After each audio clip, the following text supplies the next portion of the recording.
Boa noite, queridos irmãos e irmãs do Centro Espírita Caminhando para Jesus. Hoje, em homenagem ao Setembro Amarelo, estaremos retransmitindo a palestra de número 252, que foi ao ar no dia 10 de setembro do ano passado, de 2021. Essa palestra ocorreu quem proferiu foi Luiz Guimarães, e teve como tema depressão e suicídio. Então, vamos, a partir desse momento, retransmitir essa palestra no dia 10 de setembro do ano de 2021, em homenagem ao Setembro Amarelo. Uma boa palestra para todos e todas. E para iniciarmos os nossos trabalhos, vamos pedir ao nosso irmão Almir Cosme para fazer a prece inicial em nome do nosso querido Mestre Jesus. Assim seja.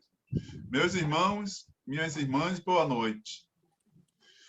Deus Pai Todo-Poderoso, irmão Jesus, guia e mentores de nossa casa de oração e trabalho, mais uma vez aqui reunido virtualmente, pedimos que toda a intuição seja dada ao nosso irmão Luiz, que hoje nos apresentará um trabalho muito importante sobre o tema da depressão.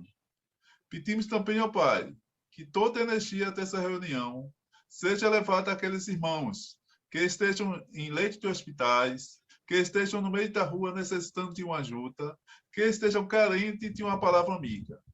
Em prece, devolvo a palavra ao nosso irmão Douglas, que está dirigindo o trabalho, para que eu mesmo tenha iniciado essa reunião com tua santa e bendita paz. Assim seja. Assim seja. Então, com essa prece, pedimos permissão a Deus, nosso Pai amado, ao nosso querido Mestre Jesus e à espiritualidade que coordena esses trabalhos no plano espiritual do Centro Espírita Caminhando para Jesus, para iniciarmos essa que é a nossa 198ª palestra virtual, como eu disse anteriormente. E hoje, em comemoração ao Setembro Amarelo, teremos a palestra do Dr. Luiz Guimarães, trabalhador aqui da nossa casa, com o tema depressão e suicídio. E nos fará lembrar da grande importância do tema e da gravidade desse problema nos dias atuais. Como ele diz, trata-se de uma pandemia sutil. A depressão, que foi considerada pela Organização Mundial da Saúde como o mal do século XXI, atinge a todos os recantos da Terra, todos os povos, todos os sexos, todos os gêneros, todas as pessoas. É uma verdadeira pandemia que assola a humanidade. Mas ela, diferente de outras doenças, né, tem o seu tratamento também de ordem espiritual. Se faz necessário o tratamento também espiritual. A ação médica, psicológica, terapêutica é necessária, é extremamente necessária, mas também se faz necessário a interação com o nosso lado espiritual, que também está enfermo e é mais necessitado. E muito carinho, muito conforto, muito apoio, todos nós precisamos dar a uma pessoa que está passando por esse problema, porque, infelizmente, em alguns tristes casos, o doente escolhe o suicídio como se fosse a solução para o problema. Mas vamos à nossa palestra do nosso irmão Luiz, e que a espiritualidade o ajude e que tenha uma excelente palestra. Boa noite, Luiz. Boa noite. Boa noite a todos, meus irmãos. Que a paz de Jesus permaneça em cada um de nós, encarnados e desencarnados. Nós hoje vamos abordar um tema crucial para toda a humanidade. Não só nesta época, mas em todos os períodos da humanidade, a depressão e o suicídio fizeram parte da história. Em toda a história, nós temos fatos dessa ordem, mas não tinham a dimensão que tem hoje por conta da própria divulgação. Hoje, a comunicação está muito célere e nós vamos tendo mais conhecimento das ocorrências, né? Bom, Vamos iniciar esse trabalho, esperando que eu possa transmitir a vocês uma palavra de orientação, como um dever de todos nós espíritas que conhecemos as consequências pós-morte do suicídio.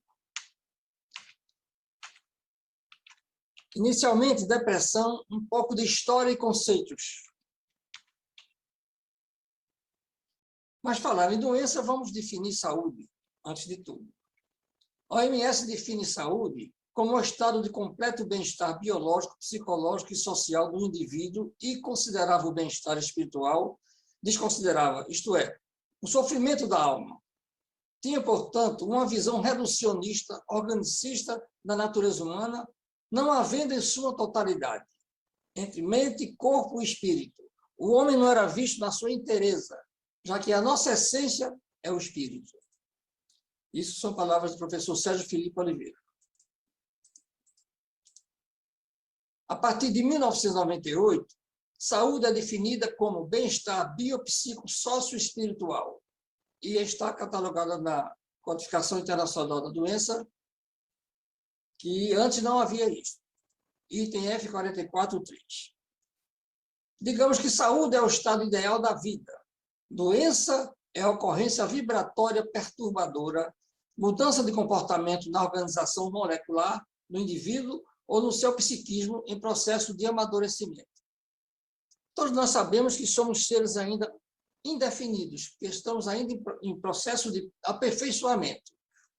E a nossa célula orgânica sofre as consequências da depressão, do estado mental do paciente. Isso aqui está em Visão, Vida, Desafios e Soluções, de Divaldo Pereira Franco, pelo espírito Joana de Ângeles.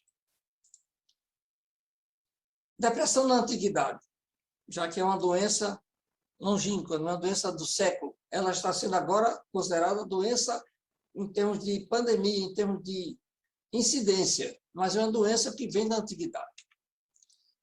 Hipócrates, médico grego e pai da medicina, foi o primeiro a descrever a depressão. Ele desenvolveu um sistema que buscava explicar a ocorrência de diversas doenças por meio de fluidos corporais, que ele nomeou como fleuma, sangue, bile e bile negra, com seus respectivos humores a saber. Fleumático é aquele indivíduo que tem, essencialmente, uma personalidade calma, relaxada, controlando bem as emoções, porém, é desconfiado e desmotivado. O sanguíneo é entusiasta, expressivo, otimista, mas indisciplinado, egocêntrico e aprecia ser elogiado. No trabalho é enérgico e raramente os conclui.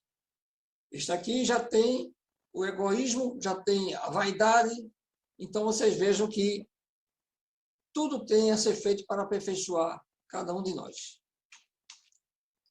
O colérico trata-se de um indivíduo dinâmico, ativo e independente. No trabalho é prático e estimula a produção, mas é autossuficiente, insensível, intolerante e impaciente. E, por último, nessa classificação, o melancólico, que ele chamava de bile negra. É talentoso, artístico, pensativo, exigente e organizado, mas perfeccionista, tem perfil egoísta, pessimista e tendência a baixa autoestima. Ora, nesses 4 perfis, a gente pode dizer que não se salvou nenhum.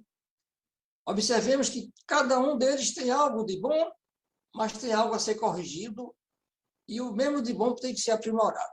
Esse é o perfil do ser humano. Todos nós estamos enquadrados nisso. Em 1680, surge pela primeira vez o termo depressão, para designar um estado de desânimo ou perda de interesse. A pessoa que não tem ânimo, é adinâmica, não tem vontade de fazer as coisas, reclusa, é o tipo do depressivo. Somente no século XIX, com o aperfeiçoamento da psiquiatria e da psicologia, o termo depressão passa a ser mais utilizado e substitui a palavra melancolia. Como é que o espiritismo observa o quadro depressivo? Isso nos toca muito de perto. A depressão tem sua gênese no espírito, que reencarna com alta dose de culpa, quando, renteando ao processo da evolução sob fatores negativos, que ele ia assinar uma marcha e de que não se resolveu por libertar-se em definitivo. Então, observemos aqui, espírito e culpa, sentimento de culpa. Todos nós trazemos no nosso arquétipo o sentimento de culpa das ilicitudes, do que nós fizemos contra as leis divinas. E isso tudo nos fustiga na existência presente e nas demais. Temos flashes dessas imperfeições e vem o sentimento de culpa que vai dar uma auto-obsessão, inclusive. As impressões das nossas reencarnações anteriores estão evidentes em nossas características psíquicas. Esse é um arquivo confidencial que compete somente a nós manusear, e somente nós temos acesso a ele. Com a consciência culpada, sofrendo os gravames que lhe disseram alegria íntima, imprime nas células os elementos que as desconectam, proporcionando em largo prazo o desencadeamento dessa psicose que domina 100 milhões de criaturas na atualidade. Consciência, culpa e células. Mais uma vez, o corpo físico sofrendo as consequências do que vem do pensamento. Isso aqui está em Receitas de Paz, pelo Espírito João de Ângelo, psicografia de Divaldo Pereira Franco. Aqui nós temos uma pesquisa da USP, agora recente, de 2020. Em 11 países, o estado, essa questão de ansiedade e depressão, nesse período de pandemia. Eu só citei aqui os 3 primeiros lugares. Brasil desponta com depressão com 59%. Segundo lugar, Irlanda, depressão 57%. Terceiro lugar, os Estados Unidos, depressão 55%. Observe que a ansiedade está em todos eles, que é o início do processo. A ansiedade, a insegurança vai se acentuando e chegamos a um quadro de depressão. Existem alguns paradoxos. Irlanda é o terceiro IDH do mundo. E está aqui no segundo lugar. O que acontece aqui é a desigualdade social, que o Brasil tem muita, a Irlanda não tem tanto, mas tem o vazio mental. Esses países desenvolvidos, onde o indivíduo tem tudo de retorno, os impostos voltam com serviços, não há insegurança que nós temos as neuroses do dia a dia. Então, eles têm um vazio. Os objetivos de vida, está tudo calmo. É aquele voo de brigadeiro. Então, eles têm um vazio na mente e também se comete o suicídio pela melancolia que deve chegar deles. E o terceiro lugar foi os Estados Unidos. Nós temos mais de 300 milhões de pessoas padecendo de depressão no mundo. Vivemos numa pandemia silenciosa. Este mês, hoje, dia 10, é a data do Setembro Amarelo, a prevenção do suicídio. Mas eu sempre venho me batendo que esse assunto deve ser acentuado, explanado, esclarecido, sempre. Até 2 vezes por ano as casas espíritas poderiam fazer esse trabalho, porque a rotatividade da plateia é grande e as informações vão se multiplicando. E não somente o Setembro Amarelo. O passado nunca morre completamente para o homem. O homem pode esquecê-lo totalmente, mas esse passado ficará, sempre registrado no seu íntimo. É um arquivo nosso, onde estão ali marcadas todas as nossas existências, tudo de bom, tudo de mal, tudo de omissão, tudo, enfim, que nós realizamos. Porque assim como ele próprio, em cada época, ele é simultaneamente o produto e o resumo de todas as épocas anteriores. Hoje nós somos o somatório das parcelas das existências passadas. Isso tudo é cumulativo. Isso está no Gênio Céltico e o Mundo Invisível de Leon Denis. Podemos asseverar que, na maioria dos transtornos depressivos, as causas apresentam-se como de natureza espiritual. Isso é muito importante se saber. É por isso que depressão, ninguém garante cura, porque vai depender do indivíduo.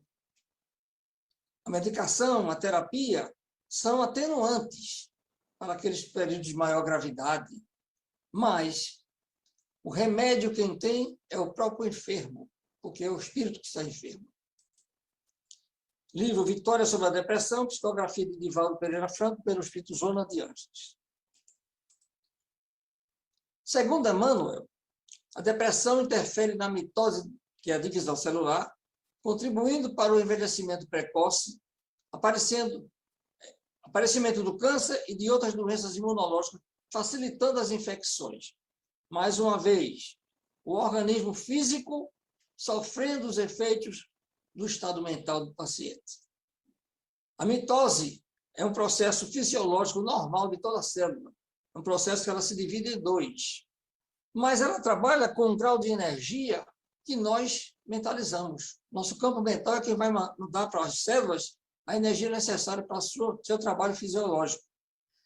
E, quando essa energia não é compatível com o que ela pode produzir, essa produção de células imunológicas sai com deficiência, elas trabalham de forma irregular, e com isso as enfermidades vão se acestrando, as infecções, porque a nossa defesa está debilitada. Consequentemente, as células, como diz Deepak Chopra, bisbilhotam os nossos pensamentos. Emmanuel e Chico Xavier comentam que há enfermidades da alma tão persistentes que exigem várias reencarnações para a sua regeneração. Temos isso no Consolador. Hermano Dufour e Vanderlei de Oliveira, no livro Prazer de Viver, resumem bem quando dizem: reencarnar é com Deus, renascer é conosco. A reencarnação é uma dádiva divina para todos nós. É uma oportunidade de recomeço, de regenerar o que fizemos de errado. Mas o renascer nosso, o renascer, a reforma interior, alijar o homem velho e reformar-se para um homem novo depende de nós. O livre-arbítrio nos faculta isso e Deus não nos tira o livre-arbítrio. Porque isso é a nossa responsabilidade de nos reformarmos, de nos modificarmos. De acordo com Manuel Filomeno de Miranda e Divaldo Franco, no livro Nos Bastidores da Obsessão, os sexólatras viciados, invejosos, ciumentos, pessimistas, amargurados, são os que mais facilmente transpõem os limites da saúde mental. Observe, essas criaturas com esse elenco de problemas vão transpor facilmente os limites da saúde mental. Observemos aqui essa criatura caminhando para algum lugar, para um trabalho, para um concurso, seja para onde for, já saiu derrotado, pessimista, amargurado. Esse aí não acredita em nada. A psicosfera que ele está criando aqui não vai abandoná-lo, e onde ele chegar também vai transmitir um pouco disso. Então, esses aí são passíveis de depressão. Visto tudo isso, como definir depressão? É uma síndrome que compromete o ser humano no âmbito biopsíquico, sócio-espiritual, trazendo prejuízo pessoal, familiar e coletivo. Pessoal, porque a depressão é um processo individual. Porém, a psicosfera do deprimido, ela se espalha para todo o ambiente onde ele vive. A família padece também disto. E como a família é a célula da sociedade, a sociedade é o coletivo, isso também vai chegar lá. Porque os comentários vão chegando, aqui vai ter a compaixão, as pessoas daqui vão entrar nesse clima de sofrimento, de pesar, e essa psicosfera vai ser motivo de contaminação. Tratando-se de uma doença complexa, impõe-se a participação de uma equipe multidisciplinar para que se tenha um resultado exitoso. A terapeuta, psicólogo, o médico, a medicação. Então, isso tudo faz parte de um contexto para um tratamento complexo que é a depressão. Mas por que seria tão complexo? Primeiro, não é uma doença infecto-contagiosa que um antibiótico resolve, com 10 dias você está curado. Curado mesmo. Mas aqui é um processo onde o espírito é que vai ter que se reformular. E o espírito é do paciente. Consequentemente, o maior médico para o depressivo é o próprio paciente. A depressão seria contagiosa? ela não tem um agente etiológico como um vírus, uma bactéria ou um fungo, onde o laboratório produz um medicamento e você cura. Nossas emoções podem ser transmitidas às pessoas à nossa volta? Se pode, como? Pela psicosfera do deprimido, para onde ele vai, ele transporta, é aquele baixo astral, aquele desânimo pessimista do começo ao fim. E isto, a sensibilidade de quem está convivendo com ele. Onde ele chega, que for transmitir as suas dores, que são maiores do que a do mundo, e essa criatura que está ouvindo tiver uma sensibilidade aguçada e seja impressionável, a depressão está sendo contagiosa. Tudo é energia, tudo é vibração. Pensamento mais emoção equivale à realidade. Com essa realidade, interagimos com o mundo exterior, onde captamos e liberamos energias boas ou mais. Consequentemente, podemos considerar a depressão como algo contagioso. E o que fazer? Higiene mental. Nós temos que cuidar da higiene mental como cuidamos da higiene corporal. Todo dia, fazer uma faxina daquilo que não presta. Nós temos mais de 6.000 pensamentos por dia. Quantos são bons? E quantos são maus? Então, essa higiene mental faz parte de todo o processo para que o organismo se promova, se renove. Bom, porque o nosso organismo todo dia se renova. Nossas células se renovam. Em função do que nós pensamos e realizamos. Causas da depressão. Genéticas, orgânicas, sociais, espirituais. Causas genéticas. Existem variações genéticas envolvidas nos casos de depressão que podem ser provocadas por uma disfunção bioquímica do cérebro. Seria deficiência de neurotransmissores que adiante vamos abordar. Entretanto, nem todas as pessoas com predisposição genética reagem do mesmo modo diante de fatores que funcionam como gatilhos para a crise. Cada organismo reage de uma forma. Não quer dizer que o filho de pais deprimidos necessariamente vá ser deprimido, porque é o organismo dele próprio. Traumas da infância, estresse físico e psicológico, doenças sistêmicas como hipotiroidismo, consumo de drogas, álcool, cocaína, anfetaminas, que comprometem o bom funcionamento do cérebro, causando alteração do comportamento, do humor, da consciência. Esses elementos são gatilhos que podem desenvolver algo que está inerte, que está hibernado no indivíduo. Pode desenvolver. Quem nos diz isso é o Dr. Drauzio Varela. Os neurotransmissores, o que são? Mensageiros químicos que transportam, aumentam, modulam sinais entre as células do corpo. Nós vivemos nesse universo de comunicação intercelular. Nós temos aqui um deles, a adrenalina, que é para luta e para fuga. É aquele hormônio que você tem um susto, o coração dispara, a pressão sobe e você está pronto para correr ou para lutar. Noradrenalina é concentração, acetilcolina é aprendizado, glutamato é memória, serotonina é humor, dopamina é prazer, endorfina euforido. Eu aqui selecionei serotonina e dopamina porque eles têm tudo a ver com o que nós estamos tratando, que é depressão.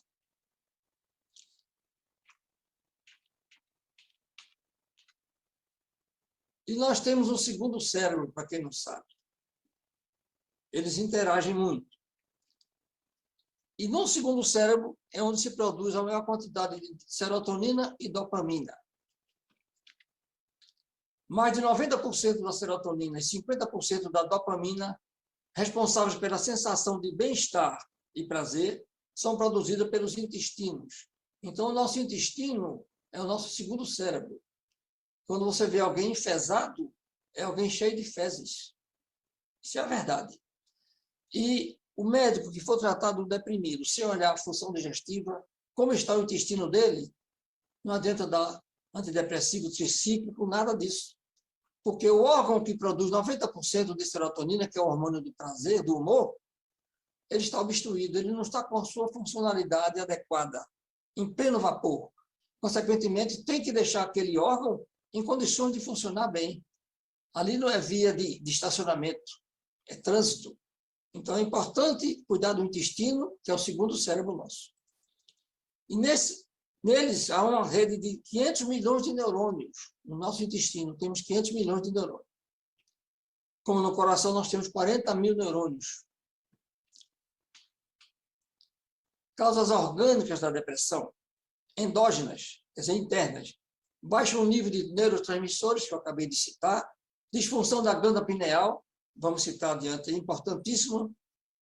Doenças incapacitantes, mal de Alzheimer, AVC, doença de Parkinson, traumatismo, que trazem sequelas de acidentes, perda da visão, cardiopatias graves, entre outras. Qualquer pessoa com um elenco desses de enfermidades, qualquer um desses, tem tudo a ver para ter depressão. E é normal que tenha depressão. Você admite um atleta com pleno vigor, fica paraplégico de repente. A vida dele acabou-se. Ele tem que ter um amparo médico psicológico aqui profundo para que ele venha superar esse estado de sofrimento que ele vai passar. A glândula pineal, ou terceiro olho. Ao que tudo indica, a pineal humana foi melhor descrita pela primeira vez no ano 300 a.C., pelo médico Herófilos e o anatomista Erasistratos, ambos gregos que fundaram a escola médica de Alexandria, que atribuíram ao órgão a função de válvula da memória. Observe que a pineal é uma glândula que vem de longos tempos sendo pesquisada, sem a tecnologia de hoje, mas que essas criaturas tinham a luminosidade de descobrir essas verdades. René Descartes, filósofo físico e matemático francês, disse: a alma exerce suas funções, mas particularmente por meio de uma glândula do cérebro. A glândula pineal é o órgão da interação entre a alma e o corpo, é o princípio da sede da alma. Então, observemos a importância da glândula pineal, inclusive vamos ver adiante sobre a mediunidade também. Glândula da vida mental. A glândula pineal é a veladora dos instintos, equilibrando o setor emotivo, sempre fustigado pelas nossas cargas pretéritas. Aquele arquivo que eu disse que nós trazemos, ela é quem equilibra, é a veladora de todas essas nossas instabilidades emocionais também. Isso temos em Missionários da Luz, pelo Espírito André Luiz, psicografia de Chico Xavier. A pineal atua também como fotossensitiva, capaz de ver o mundo espiritual e de coligá-lo com a estrutura biológica. É o único órgão que se relaciona com a dimensão espaço-tempo. É o nosso órgão cronobiológico. Noite e dia, ela é quem regula o nosso organismo. Como o órgão sensorial, capta o magnetismo externo e o transforma em neuroquímica, vivo do dualismo espírito-matéria. Ela vai ter uma função fundamental para aqueles neurotransmissores. Professor Sérgio Felipe Oliveira. Uma glândula com uma dimensão de 8 milímetros por 5, pesa 100 miligramas. Possui função fundamental no controle físico-metabólico do corpo e na mediunidade. Veja a importância dessa glândula. Está etericamente ligada ao chakra coronário. Sua disfunção é também fator desencadeante dos processos depressivos e enfermidades físicas. Então, essa dualidade corpo físico e espírito, ela está ligada totalmente. Aqui nós temos as ondas eletromagnéticas, já que nós somos seres cósmicos. Nós convivemos e interagimos com as energias que nos circundam. Vários tipos de energia, muitas delas talvez o homem ainda não conheça. E ela capta, através da retina, aqui está a glândula pineal, captando essas ondas eletromagnéticas. Esta glândula, ela é repleta de cristais de apatita. Quanto mais cristais de apatita, maior seria a capacidade mediúnica da criatura. Esses cristais recebem essa impressão magnética e ricocheteiam como se fosse uma bola de ping-pong que vai numa parede de volta, mas são muitas. Quanto mais campo energético vai ser produzido aqui e mais condição de mediunidade vai acontecer para o médium. Aqui nós temos um neurônio, aqui é o axônio, essa haste, transmitindo os estímulos, aquele neurotransmissor, de um vai para outro. Aqui é dendrito. Esse aqui, como uma raiz, é a conexão para um outro neurônio.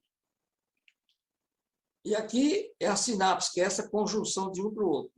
Observem que o estímulo vem por aqui, passa aqui nesse espaço que chama-se fenda sináptica e passa para outro neurônio, são os estímulos.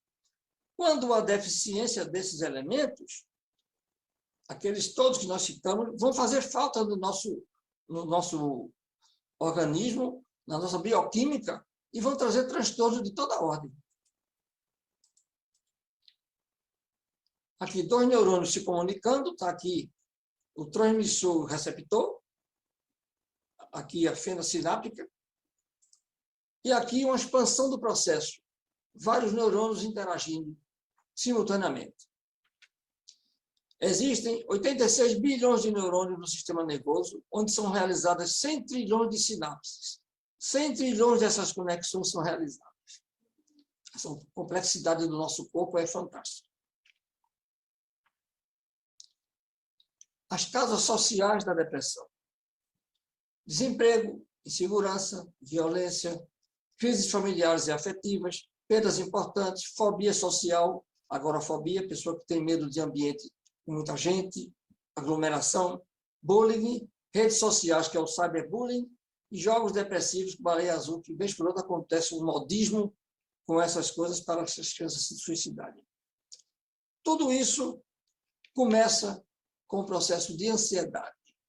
Alguém que é assediado com bullying, com brincadeiras assim, digamos assim, que não são saudáveis, a criança que tem pouco discernimento não sabe que quanto mais valorizar aquelas brincadeiras, mais vão fazer gozação com ela, elas vão ficando traumatizadas, a ansiedade chega a depressão, chega até ao suicídio. Causas espirituais. Essa é da nossa casa. Qual seria? As nossas imperfeições morais. Reside nelas todas as causas de ordem espiritual. E o que mais nós temos é a imperfeição moral. Livro dos Espíritos, questão 785.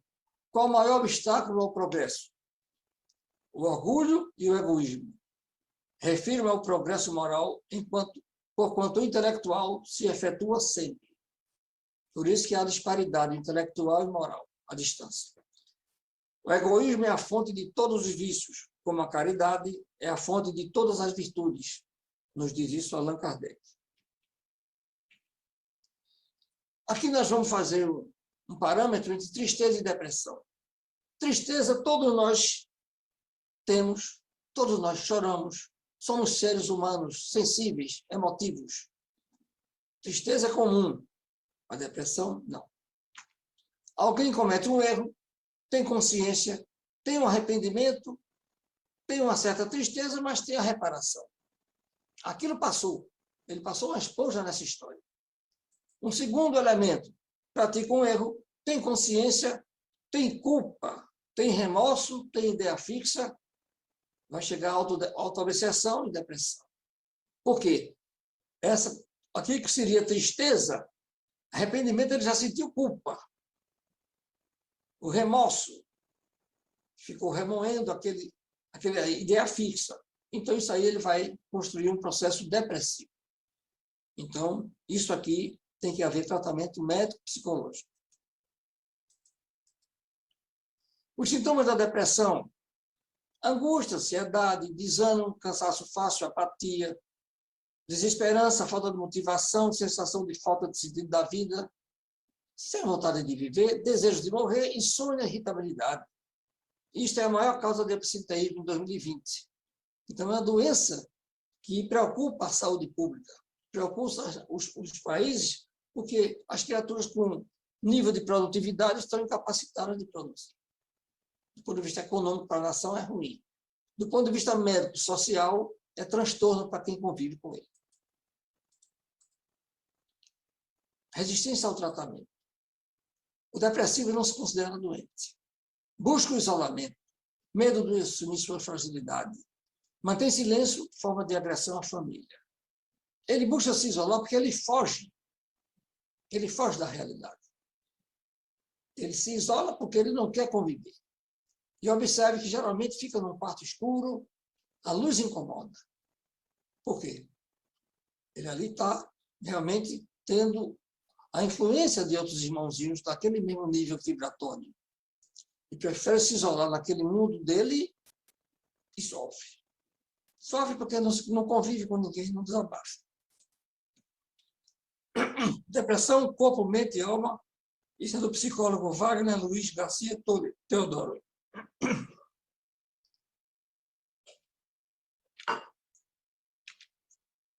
Tratamento.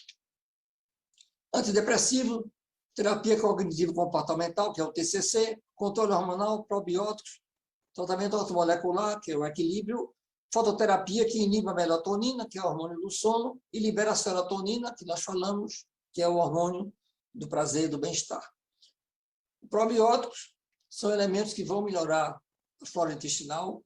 Tratamento ortomolecular, o tratamento que vai equilibrar os radicais livres. Nós temos a nossa defesa orgânica que busca esse equilíbrio, mas nem sempre consegue quando há um processo depressivo, que é um gasto energético muito grande, e o médico tem que ver a parte nutricional do paciente também. E controle hormonal, que o hipotireoidismo também causa depressão.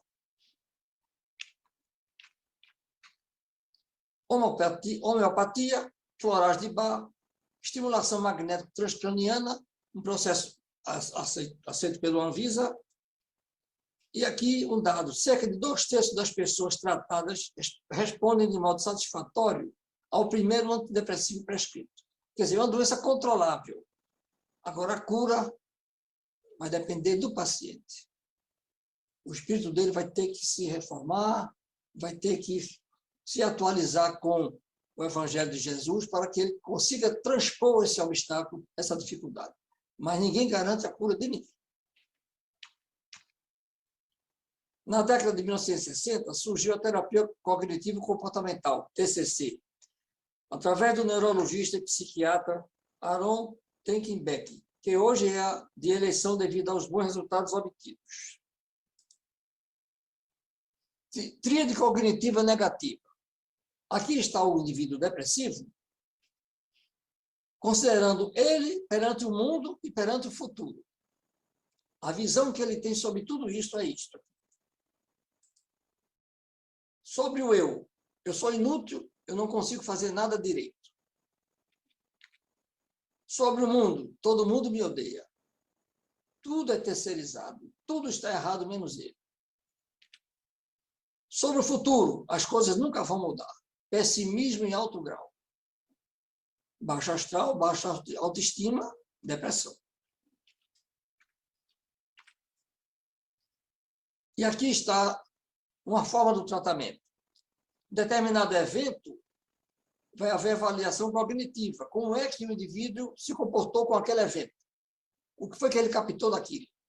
Daqui vem o estado emocional dele em função dessa avaliação cognitiva e daqui vem o comportamento dele. Como ele está vendo tudo negativo, o comportamento não vai ser nada bom. O que é que o terapeuta faz? Modifica a visão do evento. Muda o foco do que ele está vendo. Como se houvesse, aliás, como existem duas faces numa moeda. O indivíduo só está vendo uma face. O terapeuta vai mostrar que existe outra face e muitas outras para que ele veja esse evento por outro ângulo. Então, com isso, ele vai melhorar a avaliação cognitiva, a emoção vai modificar e o comportamento, obviamente, também. O que foi que aconteceu com isso?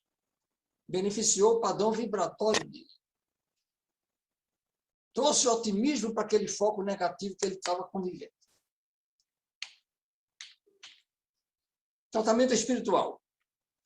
Evangelizar-se segundo o ensino moral de Jesus, autoconhecimento, reforma íntima, que já falamos, assistir às palestras e realizar os tratamentos de desobsessão, passes de água fluidificada, praticar o evangelho no lar, envolver-se nos trabalhos de caridade. Tudo isso é necessário. Esse envolvimento com a caridade também é fundamental, porque ao realizar um ato de caridade, nós estamos vivenciando o sofrimento do outro e valorizando aquele sofrimento que é muito maior do que o nosso. E muitas vezes nós fazemos a tempestade em um copo d'água como o nosso é o pior. E, neste momento da caridade, do amor ao próximo, nós não temos na mente nada que venha obstruir esse pensamento elevado, nobre. Então, esse contexto é importantíssimo para o tratamento. Mas vai depender dele. A casa espírita orienta, faz a sua parte, mas ele é que vai ter que realizar. O terreno dele, quem vai lavrar é ele. Bom, chegamos no que não desejaríamos que chegássemos, o suicídio.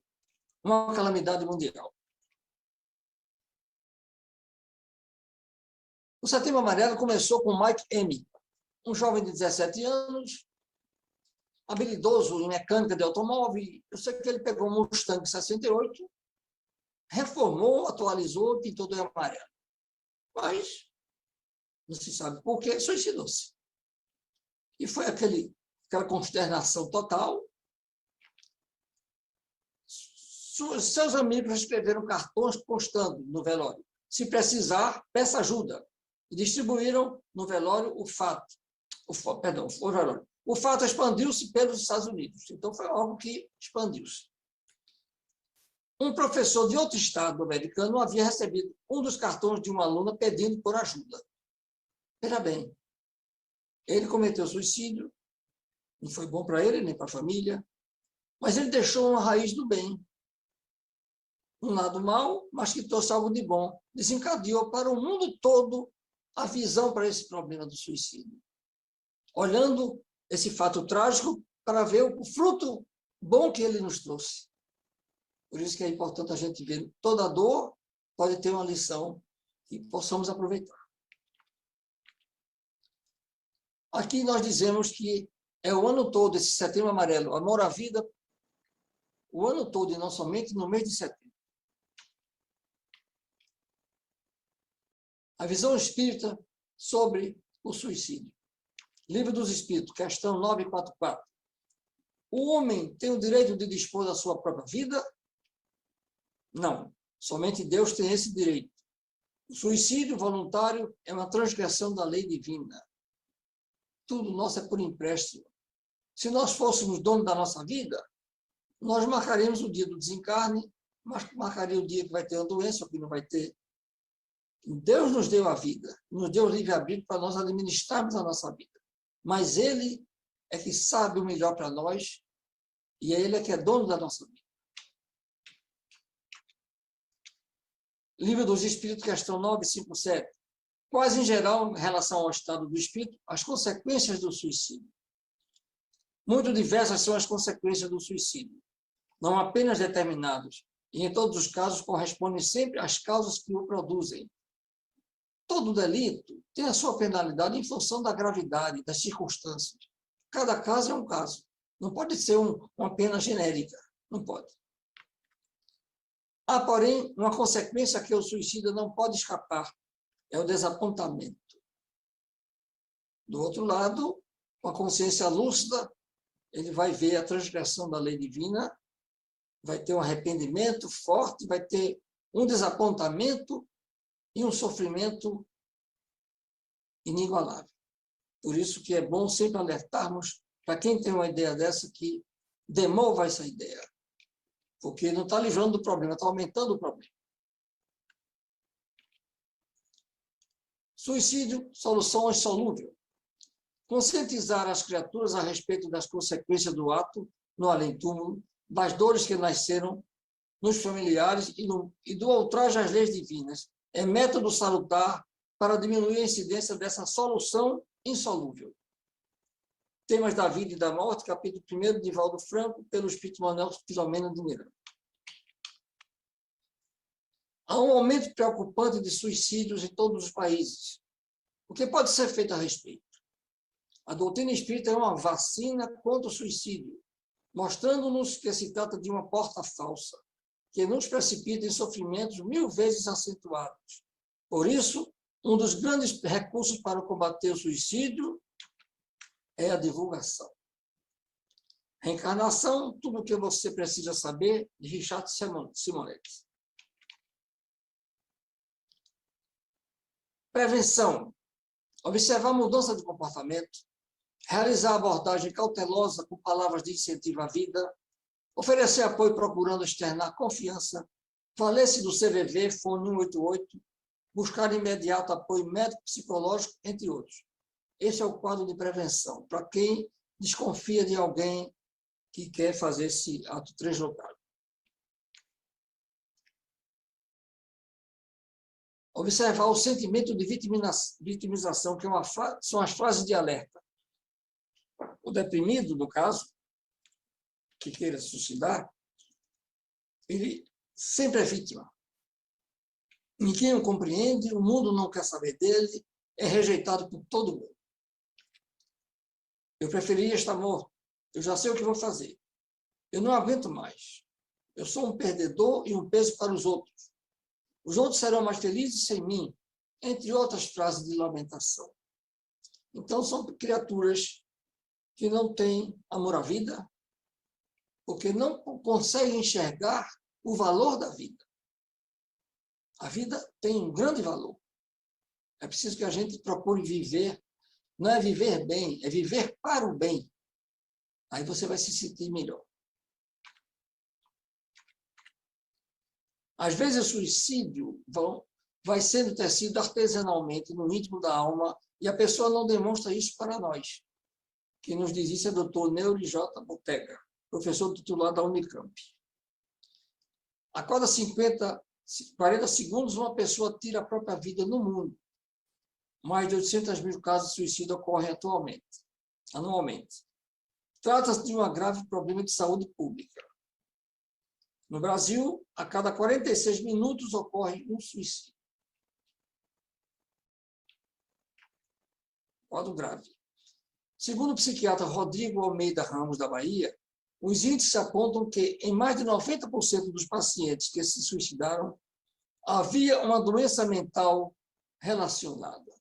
Então, como Emmanuel disse, que a gênese está no espírito, as doenças mentais, está aqui a estatística humana mostrando. Na grande maioria dos casos, o diagnóstico associado era de depressão. Então, cuidar da depressão é evitar o suicídio, né? Porque a depressão tem um tratamento, o suicídio já não tem. Suicídio no Brasil é a quarta causa de morte entre jovens de 15 a 29 anos de idade. Idade produtiva, do ponto de vista econômico para a nação, é um prejuízo tremendo. A criatura, na flor da idade, como se diz, destrói a vida, achando que se livrou do problema, quando, na realidade, multiplicou em muito o problema. Aqui uma estatística, de certa forma, antiga, mas que serve. Houve, no Rio de Janeiro, 1,36 de suicídio, São Paulo, 4,95, e no Rio Grande do Sul, 10,18. Rio Grande do Sul não se compara com o Rio de Janeiro nem São Paulo em termos de população. Então, a incidência era para ser maior, nos estados não tem mais população. Mas o pior é que aqui foi numa cidade, o grande índice foi numa cidade do Rio Grande do Sul, não foi o estado todo. O que aconteceu? Em 1996, houve uma epidemia de suicídio na cidade de Venâncio Aires, vizinha de Santa Cruz do Sul, capital do fumo, com repercussão internacional. Então, chamou-se a atenção das autoridades para ver o que estava havendo naquela cidade. Cidade com 100 mil habitantes. As causas: cultivo de fumo, uso de agrotóxicos, presença de manganês nos fungicidas, que é metal pesado, é neurotóxico, endividamento e desigualdade social. Isso existe em todos os quadrantes do país. Mas esses fatores foram os fatores agravantes. Na hora de colheita do fumo, ele se contaminava só em bater, pela pele absorviam aquelas drogas, e os agrotóxicos são os vilões dessa coisa toda. E o manganês como um metal pesado de ordem neurotóxica. E um dado interessante: taxa de suicídio em índios. Observou-se que homens, índios 23%, branco 9%, 5%, negros 7,6%. Mulheres índias 7,7%, brancos 2,7%, negros 1,9%. Observe como disparou em índios. Chamou-se a atenção também. Por que essa incidência tão grande nos índios? Eles tinham o hábito de usar timbó ou timbi, que contém rotenona, que é um pesticida orgânico, que causa a imobilização ou morte dos peixes, facilitando a sua captura. Na pescaria, ele joga aquele líquido, os peixes absorvem e ficam boiando, é mais cômodo pescar. Mas a toxicidade não fica no peixe, pois eles comem o peixe direitinho, quando cozinham, não tem problema. Mas eles, como seres humanos, também têm depressão, têm problemas de ordem social, familiar, ordem econômica. Então, o que acontece? Os índios ingerem a substância e calculam o tempo e a distância do tiro para morrer no caminho, para não morrer no caminho. Segundo a crença, não iriam para o local dos guerreiros após a morte. Ou seja, quando eles têm essa depressão a ponto de suicídio, eles tomam esse veneno, mas eles calculam mais ou menos até onde o tempo de chegar na tenda deles para morrer na tenda. Porque se morrer no caminho, não vai para o estado dos guerreiros nobres. Consequentemente, é uma incidência muito grande também com os indígenas, pouco divulgado. Aqui, a OPAS, a Organização Pan-Americana de Saúde, trouxe um perfil em 2020. Estudos mostram um aumento de angústia, ansiedade e depressão, especialmente em profissionais de saúde do Covid. Somadas às questões de violência, transtornos por consumo de álcool, abuso de substâncias e sentimento de perda, tornam-se fatores importantes, podendo aumentar o risco de uma pessoa decidir tirar a própria vida. Aqui ele enfatizou profissionais de saúde, porque quem estava na frente dessa batalha não é fácil. Plantão de 24 horas, com máscara, e só vendo problemas cada vez mais graves. O médico, apesar de se acostumar com a miséria, com a dor, mas chega num ponto que o sentimento dele também esgota. E muitos entraram em depressão, entraram em ansiedade, e a conta suicida eu não tenho números, mas a OPAS divulgou isso. O Ministério da Saúde oferece apoio ao Centro de Valorização da Vida, que em 2017 recebeu 2 milhões de ligações. Observem, 2 milhões de pessoas pedindo ajuda por telefone. Não sei quantas dessas chegou ao suicídio, mas a quantidade de busca já mostra a importância dessa doença a nível de saúde pública para a humanidade toda se envolver nesse processo de divulgar. Nós, espíritas, sabemos as consequências. E a criatura que sabe dessa consequência pode ser uma advertência que salva a sua vida. O serviço opera 24 horas, tem e-mail, tem chat, tem site, etc. Né? A melhor forma de entender o suicídio não é estudando o cérebro, e sim as emoções. Olha aí. Espírito. As perguntas a fazer são: onde dói e como posso ajudá-lo? O suicídio precisa ser debatido. No silêncio, ele cresce. Dr. Edwin Schneiderman.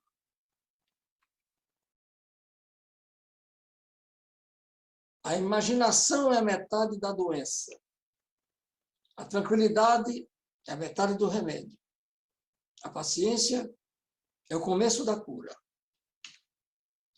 Ibn o Avicena, é o nome dele latinizado, um médico, filósofo e cientista persa que nos traz essa mensagem que eu achei grandiosa. Mensã in corpore sano, uma mente sã no corpo são. Frase de Décimo Júnior, poeta satírico romano. Quando tivermos a mente sã, as energias puras, o corpo estará são, porque vão receber energias boas para o processo fisiológico. Então, sanear os pensamentos é a base de tudo para a saúde mental e física e espiritual. A vida é uma dádiva de Deus que deve ser preservada. Muita paz, obrigado.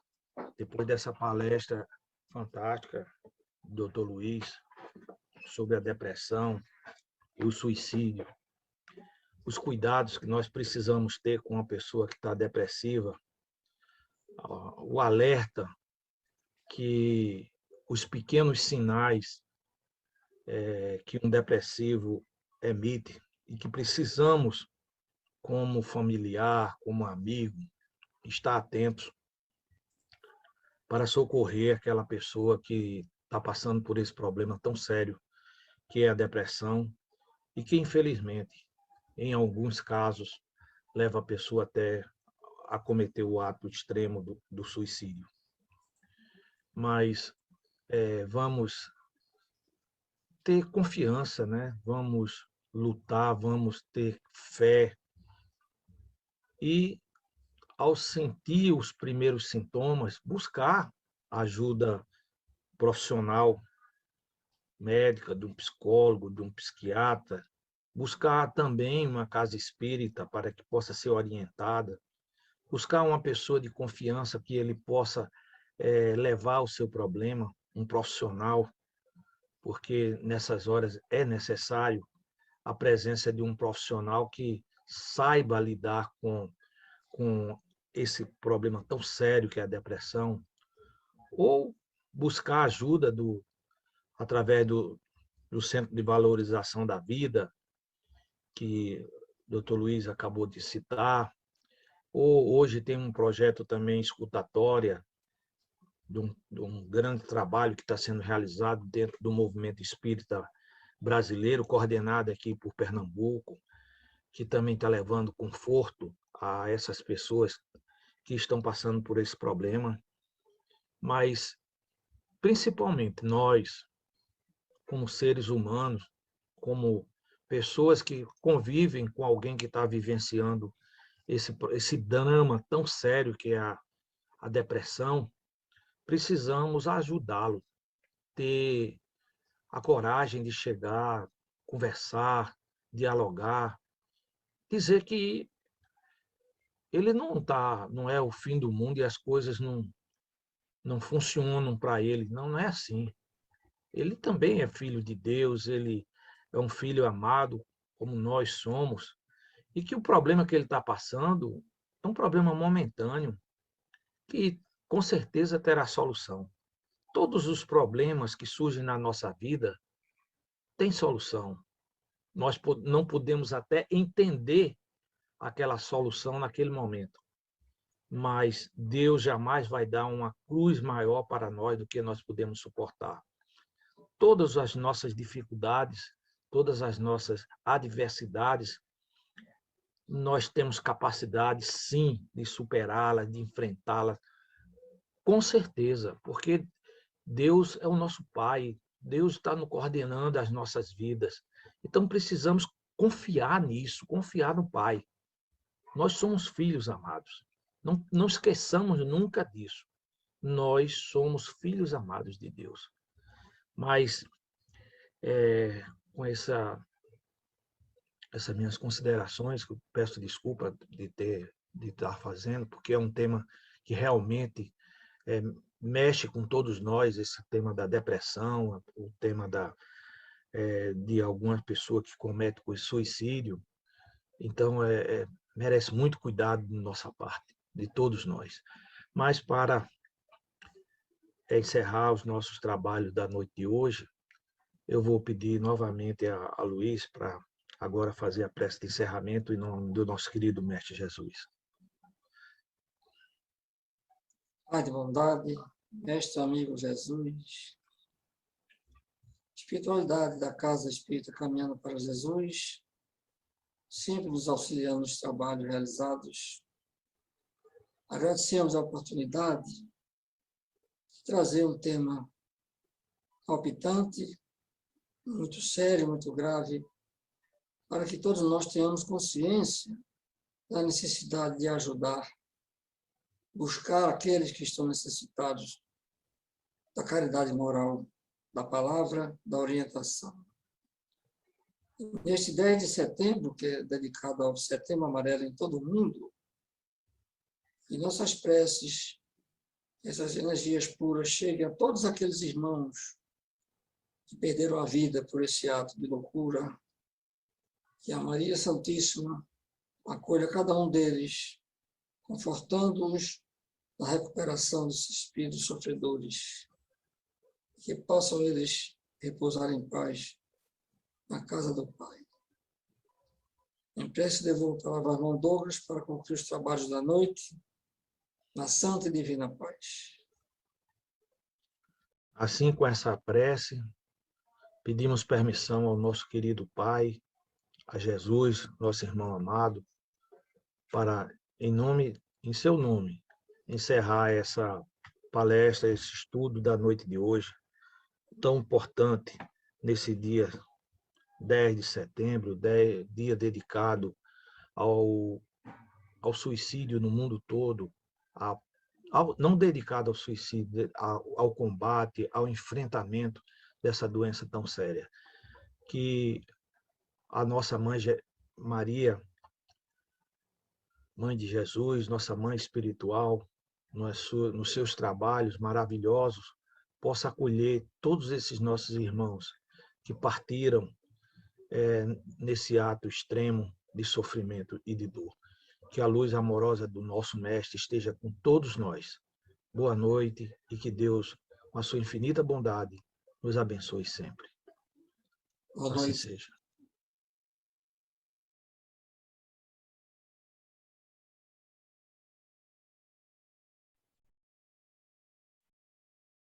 Assim, estamos concluindo essa reapresentação dessa palestra tão maravilhosa que o Luiz fez sobre depressão e suicídio, ao ar no dia 10 de setembro de 2021, dia dedicado ao combate ao suicídio. E hoje, 9 de setembro de 2021, um ano depois, nós estamos retransmitindo como um alerta, como uma necessidade que todos nós precisamos estar atentos conosco, com os nossos familiares, com os nossos amigos, com os nossos colegas de trabalho. Estar atento a esses sinais que o Luísa mostrou e ajudar, buscar ajuda. Muita paz e as bênçãos de Jesus recaiam sobre todos nós. E Maria, nossa Mãe Santíssima, possa acolher esses nossos irmãos que desencarnam sobre esse extremo do suicídio, possa acolher esses irmãos no seu trabalho maravilhoso. Muita paz, muita luz para todos e para todos.